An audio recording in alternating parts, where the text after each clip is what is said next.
그래서 이 세번역 성경의 문제점과 탁월성에 대해서 좀 잠깐 살펴보면은, 이제 세번역 성경, 표준 세번역에 그걸 개정한 것이 세번역이니까 문제점은 이제 구약에서 여호와를 주로 번역했다, 이런 문제를 들 수가 있습니다.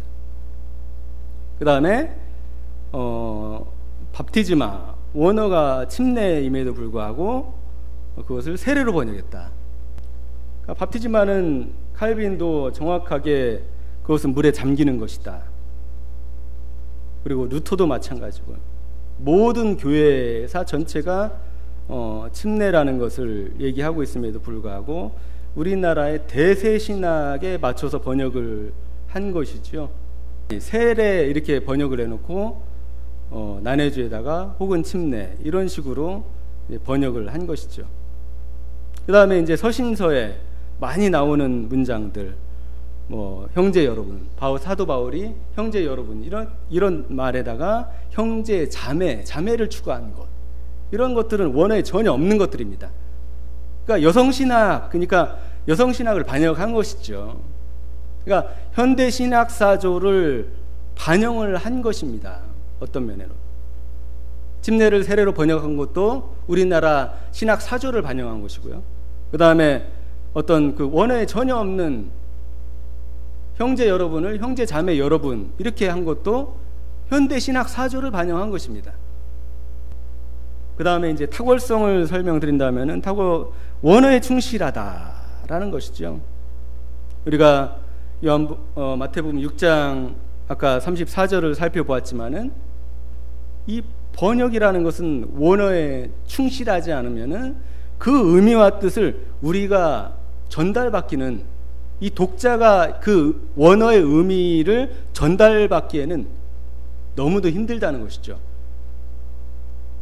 독자에게 의미를 전달해주는 100%의 책임이 번역자에게 있다는 것이죠.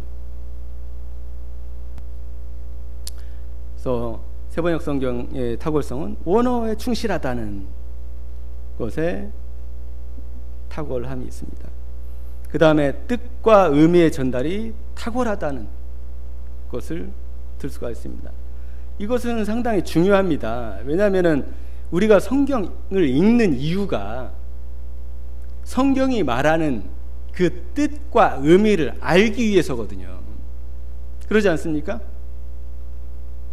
성경이 말하는 것이 불분명하다, 그러면은 성도들이 그 의미들을 정확하게 받아서 되새기고 그것을 누리지 못한다는 것이지요. 그 다음에 우리나라가 거의 100년 동안 개혁성경을 사용을 했지 않습니까? 그렇기 때문에 성경을 보는 새로운 시각을 제시를 한다. 그거는 이번과도 연관이 되어 있습니다. 왜냐하면 기존의 성경이 어떤 중역된, 원어에 충실하지 않은, 그리고 뜻과 의미가 불분명한 것들이었는데 새로운 의미를 보여줌으로써 이 성도들에게 새로운 시각을, 성경을 새롭게 바라볼 수 있는 그런 시각을 제시를 하는 것이죠. 자, 그러면 그 개혁성경하고 세번역 성경이랑 잠깐 비교를 해보겠습니다. 개혁 성경과 세번역 성경이 얼마나 다르게 우리한테 보여주고 있는지. 먼저 그 마태복음 7장 7절 그 개혁 개정역을 살펴보면은, 구하라 그리하면 너에게 주실 것이요, 찾으라 그리하면 찾아낼 것이요, 문을 두드리라 그러면 너에게 열릴 것이니. 거의 뭐 개혁 성경하고 뭐 흡사하게 개혁 개정이 거의 그렇게 번역이 됐습니다. 네, 세번역 성경은 이것을 어떻게 번역했냐면은, 구하여라 그리하면 하나님께서 너희에게 주실 것이다. 찾아라 그리하면 너희가 찾을 것이다. 문을 두드려라 그리하면 하나님께서 너희에게 열어주실 것이다. 좀 특징적인 게 뭐가 추가된 것 같지 않습니까? 하나님께서라는 게 들어가 있죠. 하나님께서. 물론 이제 하나님께서라는 것이 없어도 솔직히 우리가 하나님께서 주실 거고 하나님께서 뭐 이렇게 열어주실 거고 이거 다 알겠지만은 정확하게 하나님께서라는 것들이 이제 들어가 있다는 것이죠. 그 다음에 이제 사도행전 4장 12절 보면은 다른 이로서는 구원을 받을 수 없나니 천하 사람 중에 구원을 받을 만한 다른 이름을 우리에게 주신 일이 없습니다. 이것도 뭐 개역 성경이랑 거의 흡사하게 번역을 했습니다. 네, 새번역 성경 보면은 이 예수 밖에는 벌써 좀 느낌이 틀리게 이게 들어옵니다. 이 예수 밖에는 다른 아무에게도 구원은 없습니다. 사람들에게 주신 이름 가운데 우리가 의지하여 구원을 얻어야 할 이름은 하늘 아래에 이 이름밖에 다른 이름이 없습니다. 어떻습니까? 느낌이 많이 다르죠. 네, 느낌이 많이 다릅니다. 그래서 보면은 요한복음 1장 3절에서 5절 보면은 만물이 그로 말미암아 지은 바 되었으니 지은 것이 하나도 그가 없이는 된 것이 없느니라. 그 안에 생명이 있었으니 이 생명은 사람들의 빛이라. 빛이 어둠에 비치되 어둠에, 거의 개역 성경하고 똑같죠. 이거는 기존의 개역 성경이랑. 이것을 어떻게 번역했냐면은 모든 것이 그로 말미암아 창조되었으니, 그러니까 만물을 모든 것이라고 풀어서 이제 번역을 한 것입니다. 모든 것이 그로 말미암아 창조되었으니 그가 없이 창조된 것은 하나도 없다. 그가 누구겠습니까? 예수님을 얘기하는 거예요. 창조된 것은 그에게서 생명을 얻었으니. 그러니까 이런 것들이 의미를 깊게 해주는 것이죠. 그러니까 창조된 것 중에 창조된 것이 모두 그에게 생명을 얻었다는 거예요. 모두 그에게서. 그러니까 동물이건 식물이건 모든 그 만물들이, 살아있는 모든 것들이, 그 생명은 사람의 빛이었다. 그 빛이 어둠 속에 비치니 어둠이 그 빛을 이기지 못하였다. 그 요한복음 8장 24절 보시면은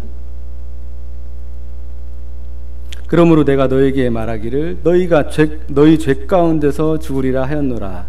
너희가 만일 내가 그인 줄 믿지 아니하면 너희 죄 가운데서 죽으리라. 이렇게 되어 있습니다. 그런데 그 세번역은 그래서 나는 너희가 너희의 죄 가운데 죽을 것이라고 말하였다. 내가 곧 나임을 너희가 믿지 않으면 너희는 너희의 죄 가운데서 죽을 것이다. 그러니까 내가 곧 나, 이게 좀 우리가 좀 생각해 봐야 될 의미가 있는 것이죠. 왜 이런 표현을 사용하셨는지 예수님께서. 그러니까 기존의 개역 개정이나 개역 성경에서 그냥 쉽게 그냥 읽혀졌던 것들이 이제 새번역에 와서는 더 원어의 뜻과 의미를 명확하게 했기 때문에 기존의 그냥 일반적인 성경 구절을 대할 때하고는 조금 다르게 다가오는 것이죠. 네. 다음 로마서 1장 17절 보면은 개역 개정은 이렇게 되어 있습니다. 복음에는 하나님의 의가 나타나서 믿음으로 믿음에 이르게 하나니 기록된 바 오직 의인은 믿음으로 말미암아 살리라 함과 같으니라. 이렇게 되어 있습니다. 새번역 성경은 하나님의 의가 복음 속에 나타납니다. 이렇게 되어 있습니다. 하나님의 의가 복음 속에 나타난다. 이 일은 오로지 믿음에 근거하여 일어납니다. 이것은 성경에 기록한 바 의인은 믿음으로 살 것이다 한 것과 같습니다. 그러니까 많이 느껴지는 느낌이 많이 틀리죠. 그 다음에 시편 17편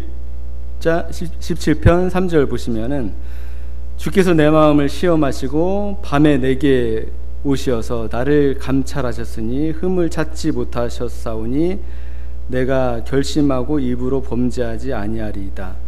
이게 이제 개역 개정이거든요.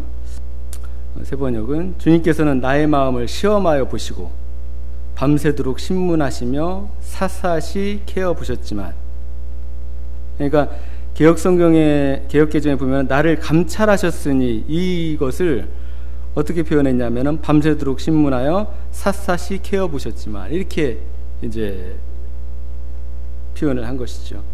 내 잘못을 찾지 못하셨습니다. 내 입에서 무슨 잘못을 발견하셨습니까? 그러니까 지금 시편 보면은 느낌이 상당히 틀리죠. 보면은 주께서 내 마음을 시험하시고, 여기까지는 같습니다. 근데 밤에 내게 오셔서 나를 감찰하셨으나 흠을 찾지 못하셨사오니 내가 결심하고 입으로 범죄하지 아니하리이다. 그러니까 이거는 약간 약간 수동적인 태도잖아요. 그죠? 근데 이 세번역 성경에 보면은 주님께서 밤새도록 나를 샅샅이 케어 보셨지만 내가 내 잘못을 찾지 못하셨습니다. 내 입에서 무슨 잘못을 발견하셨습니까? 이렇게 하나님께 되묻는 형식입니다. 그러니까 자기는 너무나 떳떳하다는, 그러니까 의미가 상당히 다르죠. 그러니까 시편 17편 3절은 내가 결심하고 입으로 범죄하지 않겠습니다, 이런 의미잖아요. 근데 이 세번역 성경을 보면은 주님께서 나의 잘못을 전혀 발견하지 못하셨다. 내 입에서 무슨 잘못을 하나님 발견하셨습니까? 이런 의미죠. 그래서 이런 세번역 성경의 어떤 탁월성이 어떤 데서 드러나냐면은 욥기 같은 걸 읽으면은 정말 탁월하게 다가옵니다. 욥기나 시편, 물론 이제 다른 성경도 마찬가지지만은 이해하기 어려운 성경들에 대해서 볼 때 원어의 근거에서, 그리고 우리한테 의미를 명확하게, 그리고 그 의미를 정확하게 전달해 준다는 것을 아주 쉽게 알 수 있습니다. 그래서 제가 말씀드리는 것은 언제까지 우리나라 교회가 이 개혁개정, 그러니까 원어에 근거하지 않은 이 성경 안에 머무를 것인가. 그리고 개혁개정과 세번역 성경과의 어떤 비교를 통해서 어떤 세번역 성경의 어떤 장점들을 수용하고 그것들이 성도들에게, 그 다음에 특히나 이제 어린 아이들, 중고등학생들, 대학생들, 이런 사람들에게 훨씬 더 하나님의 말씀으로 읽기나 다가가기가 쉽다는 것이죠. 그 다음에 목사된 입장에서도 어떤 하나님의 말씀이 의미하는 바를 뚜렷하게 더 깊이 알 수 있다는 그런 장점이 있다는 것이죠. 그래서 저희 교회가 기존의 개혁성경이나 개혁개정에서 세번역 성경으로 완전히 바꾼 것처럼 저는 많은 교회들이 이런 유익들을 성도들한테, 혹은 목사님들 자신들도 이렇게 얻기를 저는 원하고 있습니다. 그래서 우리나라 이 개정 성경에서 좀 벗어나고, 또 다른 어떤 새로운 번역본들이, 더 좋은 번역본들이 생겨서 번역본과 번역본의 어떤 여러 가지 비교를 통해서 하나님의 어떤 말씀의 깊은 의미의 뜻들을 더 알아가기를 바랍니다. 이 성경 어떤 영적인 거장들, 찰스 스펄전이나 기타 D.L. 무디라든가 이 모든 영적인 거장들은 뭐를 얘기했냐면은 여러 번역본을 참고할 것을 아주 권장하고 있습니다.